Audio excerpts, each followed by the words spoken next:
এই মিল্ক শেকটি যদি আপনি নিয়মিত আপনার খাদ্য তালিকায় রাখেন, তাহলে এই মাতৃত্বকালীন সময়ে আপনি নিয়মিত যথেষ্ট পরিমাণ পুষ্টি পাচ্ছেন এবং যথেষ্ট পরিমাণ এনার্জি পাচ্ছেন এবং সকল ধরনের ইমিউনিটি সিস্টেমকে আপনি বিল্ড আপ করতে পারছেন। আসসালামু আলাইকুম ওয়া রাহমাতুল্লাহি ওয়া বারাকাতুহু। যে যেখান থেকে ভিডিওটি দেখছেন, আজকে আপনার জন্য আমি মিল্ক শেকের রেসিপি শেয়ার করব, যেটি নাকি আপনার জীবনের খাদ্য তালিকায় যথেষ্ট এনার্জি এবং পুষ্টি দিবে। আপনি যদি একজন গর্ভবতী নারী হয়ে থাকেন, তাহলে বলবো আজকের এই ভিডিওটি আপনার জন্য।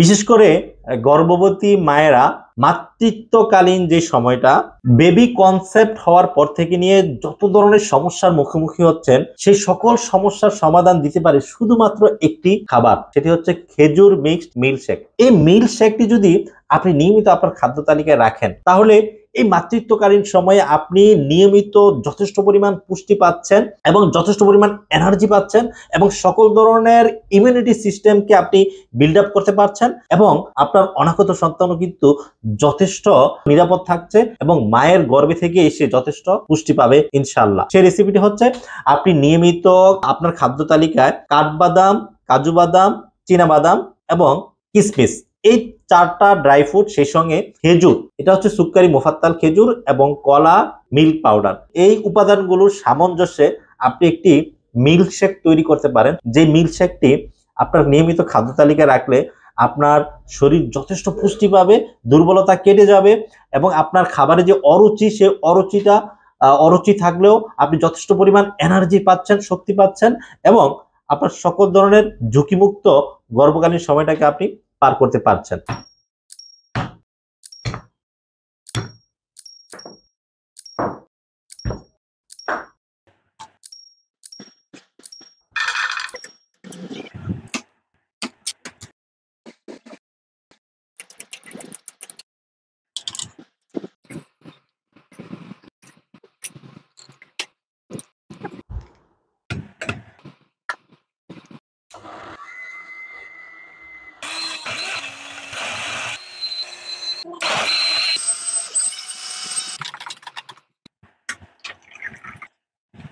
এভাবেই খেজুর মিশ্রিত এবং জাফরান মিশ্রিত মিল্ক শেকটি তৈরি করে আপনার প্রিয়তমার যে মাতৃত্বকালীন পুষ্টিহীনতা আছে, পুষ্টিহীনতাকে দূর করে ফেলতে পারেন। সেই সঙ্গে আপনার অনাগত শিশু সন্তানের স্বাস্থ্যকর ভবিষ্যৎকে আপনি এনার্জেটিক করে তুলতে পারেন। আসসালামু আলাইকুম ওয়া রাহমাতুল্লাহি ওয়া বারাকাতুহু।